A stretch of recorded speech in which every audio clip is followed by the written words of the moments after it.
Hey everyone, David C. Anderson here, coming at you from the Knife Center, and welcome to Knife AQ, episode 149, the series where I answer all your questions, whether they're sharp or dull. This week, we're going to be talking about some important knife items and other related items to keep in your car for emergencies, as well as figuring out if there's some ways to trick people into liking knives.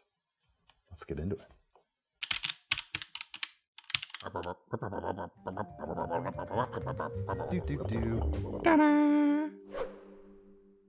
right, if you're new to this series, welcome and happy Thanksgiving weekend to everyone. What we do here is we take your questions from the comment section below these videos, pick a few out, and try to answer them to the best of our ability. First question today comes from Lanaden3221. I'm a huge Star Wars fan. Are there any knives that you can think of that have a sci-fi vibe but are actually good, usable blades?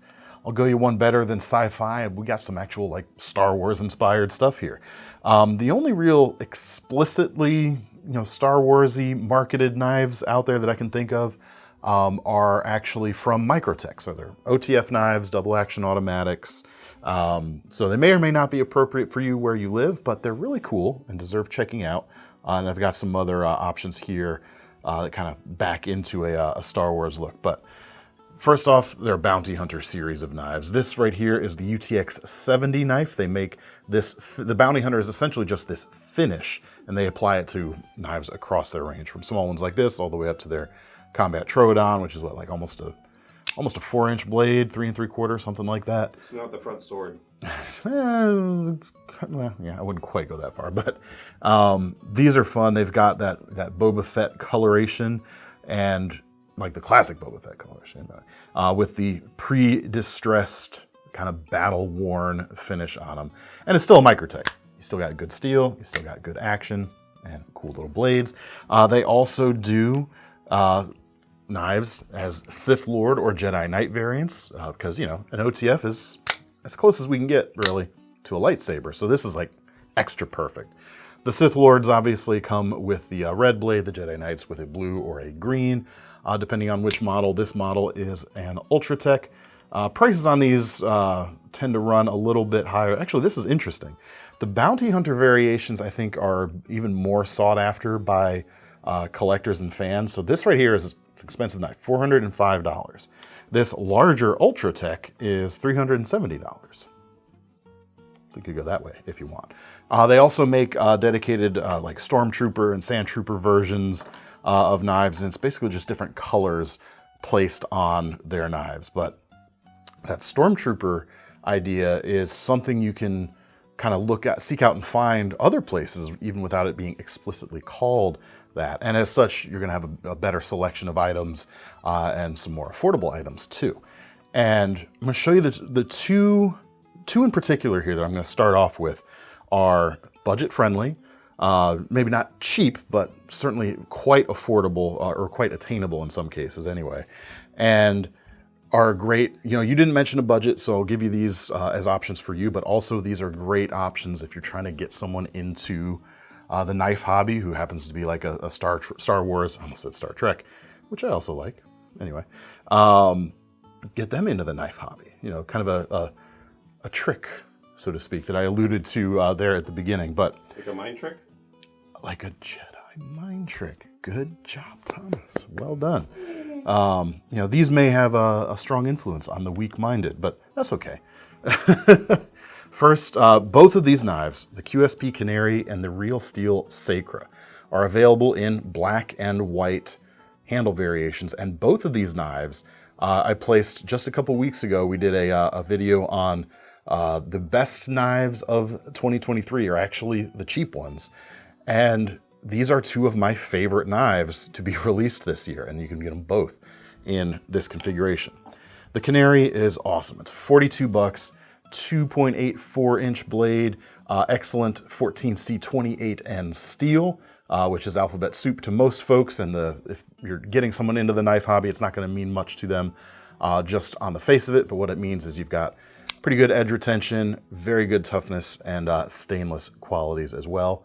It's also not a hard steel to maintain. The black look on the blade, contrasting with the white G10 with black hardware, is kind of the classic look. If you've got like stuff with silver hardware on this, it doesn't lean into the Stormtrooper vibe quite as much. But great blade on this, enough handle length there for 3 to 4 fingers, depending on your hand size. It's kind of a 3.5 finger grip for me. My hands are slightly larger than average though. Inset liner lock, reversible deep carry pocket clip with a blockout plate, adding an extra pop of black there on the front, and just a great, solid little pocket knife. The Sacra from Real Steel is a little bit more expensive. This one right here is a KnifeCenter exclusive, coming in just under 60 bucks. And you've got the nice black steel, black coated steel, I should say, black coated frame, and this is essentially a folded steel frame.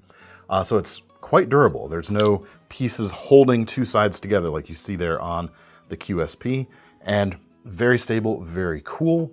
White G10 on top of that, and a crossbar lock. So it's nice and ambidextrous. Lefties or righties, no problem with this knife. Likewise with the pocket clip and the thumb studs there, work equally well in either hand. Another great compact, solid pocket knife. K110 steel here, which is a name brand D2, which is a tool steel.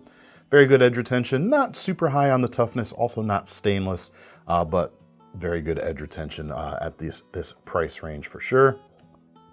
You check both of those out for your, like I said, for you or yourself, whether you, that's the same thing.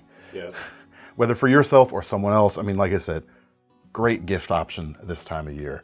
Another one living in the budget range is the Petrified Fish Stamp. This is a ton of knife for just under $44. 3.5 inch D2 blade, drop point with a full flat grind. It's kind of a jack of all trades in terms of its blade style. Contoured handles in white G10. Carbon fiber inlay. Might take it a little too far away from the Stormtrooper vibe, but I think it just sneaks in there. And it's such a good value, I wanted to show it to you anyway.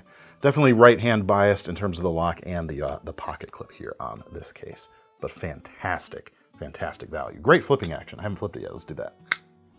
Excellent. If your budget's a little higher, or if you want some more premium steel than these can offer, the Benchmade Mini Bug Out, available with an S30V blade, is coming in about $162 right now.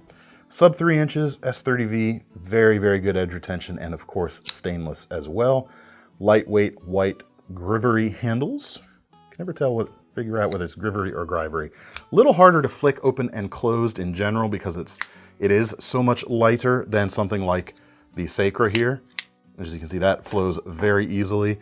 These will break in a little bit better in terms of the action getting a little bit smoother, but part of the reason this one takes a little bit more effort is one, the coating. The satin versions of the blade tend to go a little bit easier right out of the box, and the overall weight. We're just 1.5 ounces for this knife, so super, super easy to carry.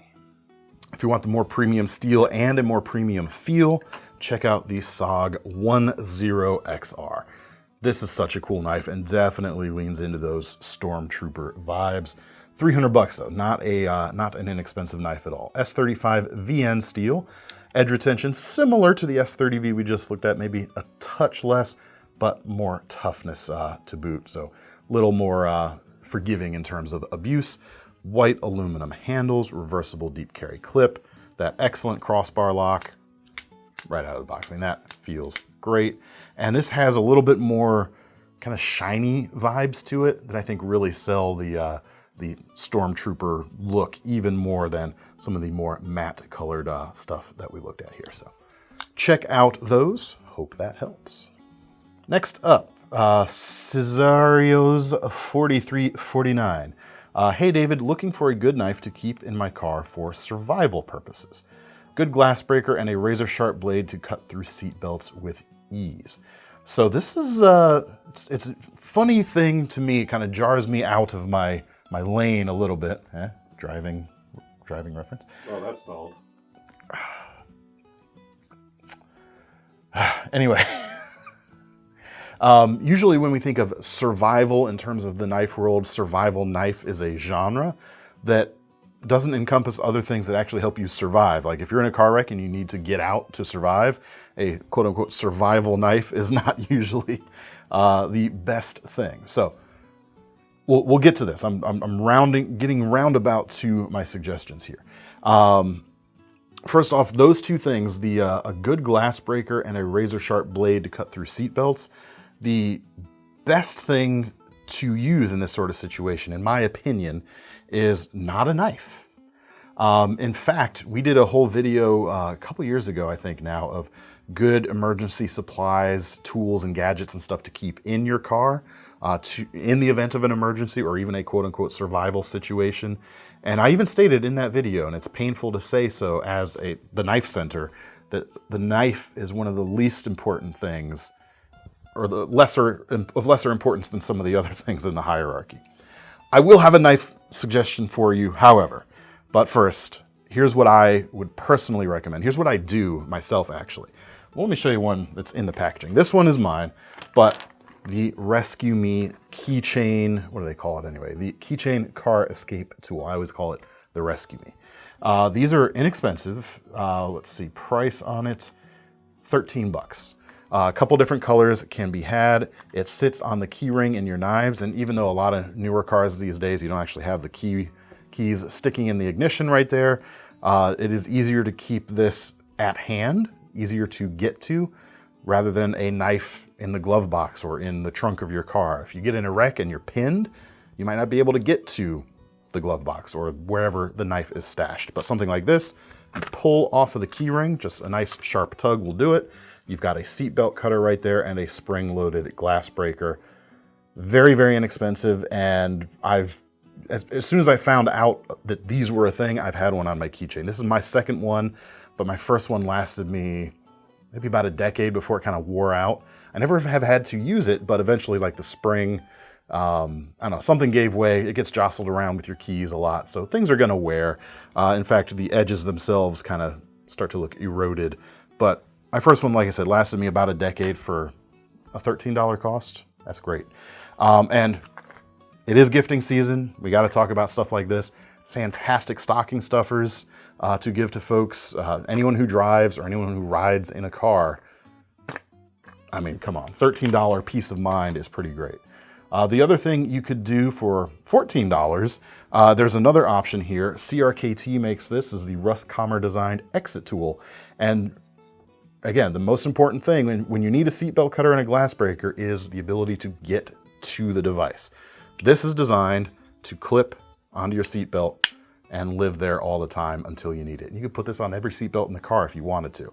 It has right there a seatbelt cutter and a glass breaker punch. Not spring-loaded in this case. You do need some actual muscle to use this rather than the really cool spring-loaded thing here where you simply just push it to the base of the, window? Push and it pops. It's pretty great. But these are pretty cool too. If you must have a knife, I know, I promised you an actual knife suggestion. It is our shtick. We do have a rescue knife video. You can check that out as well for some more things. But personally, the things I would want for this is a sheep's foot style blade, because the ability to get under a piece of clothing or a seat belt if you need to without puncturing the human underneath. Glass breaker as mentioned, and partial serrations. I prefer something like that for this use in particular. Check out the Hogue Trauma. About $180 normally. Actually, right now, when this video comes up, it should still be on sale for just over 160 bucks for a little bit of savings right there. There's your sheep's foot blade. Get in under the belt or the piece of clothing, lift up, and you can zip along. Partial serrations there for ripping through fibrous materials like clothing or a seat belt. Glass breaker at the back. Crossbar lock, nice and ambidextrous, and even a hook cutter right there, again, for clothing or seat belts, whatever the case may be. Nice and orange, which means it's safe because, safety orange. Something like that could do you real well if you want to spend more money than $13 on a Rescue Me. All right, next question comes from Peter Manero. Hey, DCA, Thomas and Seth, with the holidays coming up, I wanted to get my brother-in-law a new camping kitchen set, knives, utensils, silverware, etc. What would be your ultimate kitchen knife/utensil set? I kind of had a hard time deciding what ultimate should mean in this case. Because for me, it's, I've gone through the journey of what I like to carry, and I've designed my own camp/kitchen knife hybrid that I take out for this sort of scenario.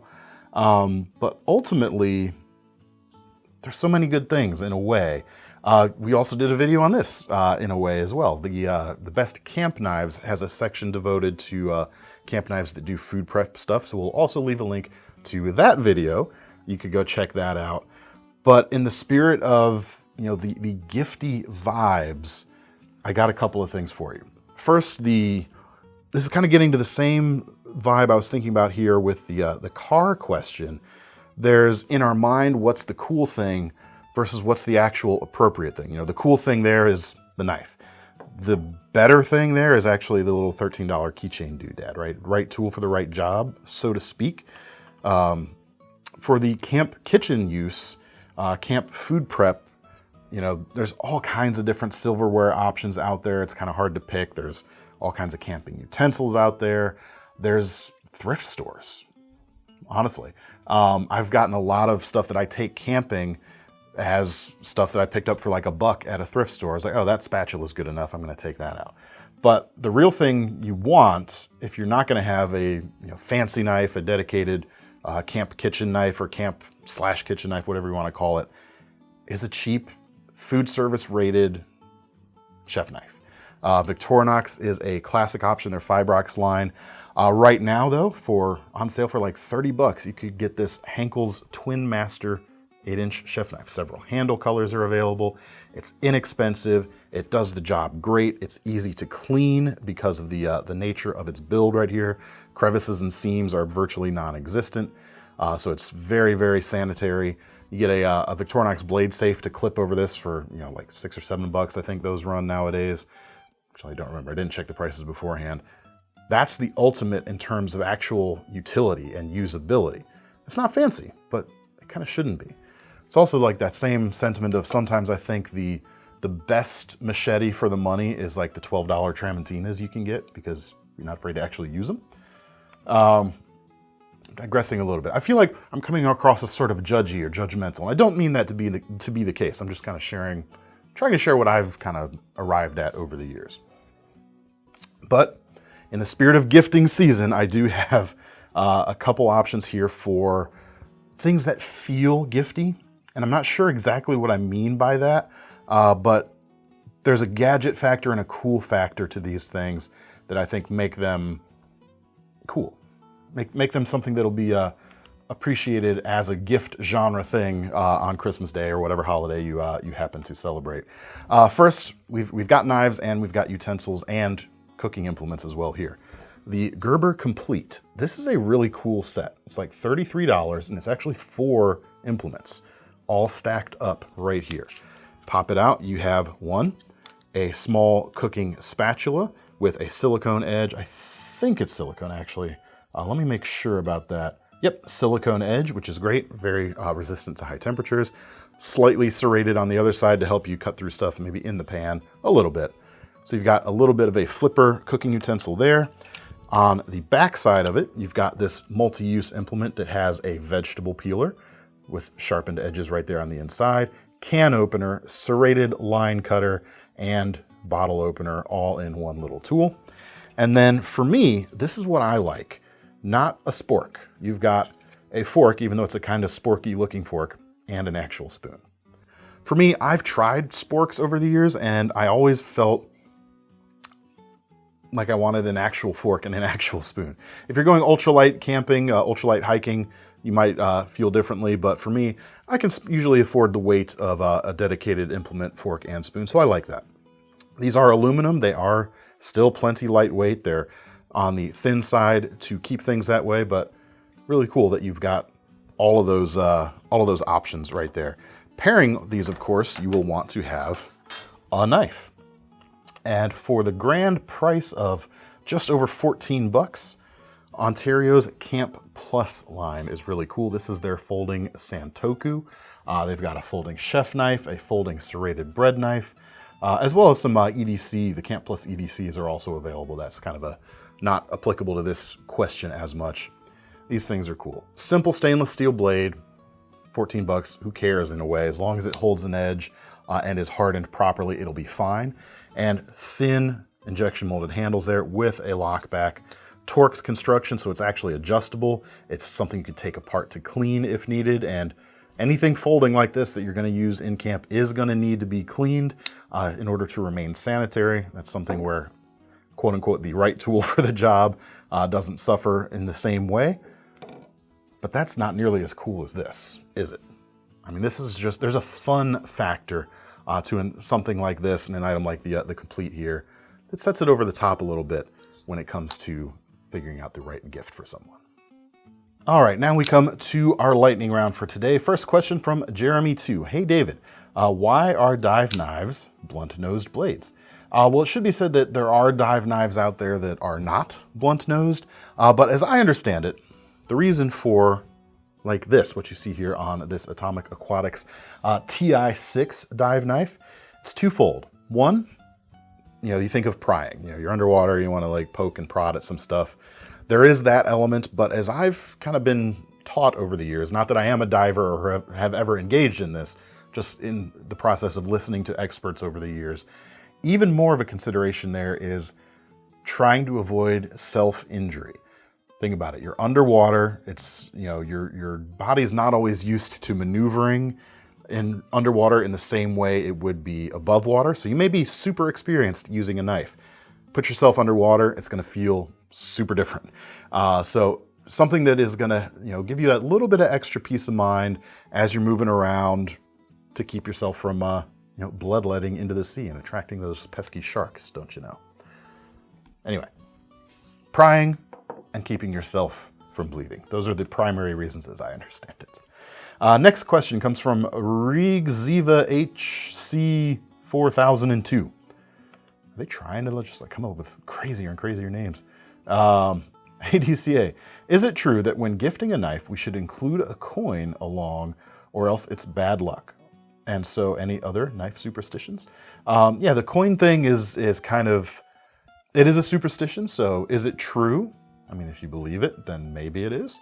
But yeah, the idea is if the coin that you're giving to the person, they're supposed to give back to you because they're paying you for the knife. Because the superstition is actually that if you give someone a knife, you are severing the friendship, cutting off the friendship right there. So yeah, the superstition is less about the coin and more about how to avoid the actual superstition, which is that. I think you're in the clear if the knife has a bottle opener. Because then it's a multi-tool. Yeah.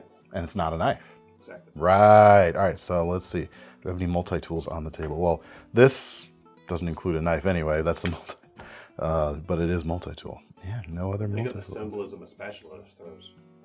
I know. I mean, and we all know, in order for something to be a multi-tool, it has to have a bottle opener. Yes. So if it has all kinds of other functions, but doesn't have a bottle opener, it's just a knife. It can't be a multi-tool. Now we come to our final question for the day, which is, of course, our most serious question of the day and rather appropriate for Thanksgiving weekend. Oh, gosh. All right, let me take a minute here to figure out this name. Fanstern the Freak. With a lot of PHs. Well, I can't see the screen. But they can. What would you recommend to carve up a turkey that's undercooked and is running away from you? I mean, a throwing knife is the obvious answer and the correct answer, but you can't just pick any throwing knife because you're talking about the actual carving process. And as such, you need a throwing knife that will also work good at butchery. And therefore, this is my recommendation right here. This is the Down Under Knives Kookaburra throwing knife. A 3-pack of these will set you back about $139 because this is a more premium throwing knife than a lot of the cheap 3-packs of stuff you can get out there. And it's a big old chunk of 440C steel in the shape of a Bowie knife, which is, in this idiom of the, or this interpretation of the Bowie knife style, just a big clip point hunter. This will get that turkey back where it belongs and take care of the both the dispatching and the dismembering when the time comes.